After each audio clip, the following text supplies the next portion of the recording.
దేవుడు లోకంను ఎంతో ప్రేమించెను. ఈ సృష్టికర్త అయినటువంటి దేవుడు లోకంను ఎంతగా ప్రేమించాడంటే, తన ప్రాణమును పెట్టేంతగా ప్రేమించాడు. ప్రాణం పెట్టేశాడు ఆల్రెడీ. సో, ఈ లోకంలో దేవుని ప్రేమ అనేది అవధులు లేనటువంటి ప్రేమగా ఉందండి.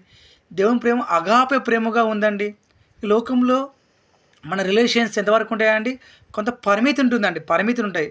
కానీ దేవుని ప్రేమకి ఏంటంటే పరిమితులు లేని ప్రేమగా ఈ లోకంలో శిలువ మీద తను ప్రాణం పెట్టి రక్తం కార్చి, పరిశుద్ధమైనటువంటి రక్తం కార్చి ఆయన సజీవుడుగా తిరిగి లేచాడు.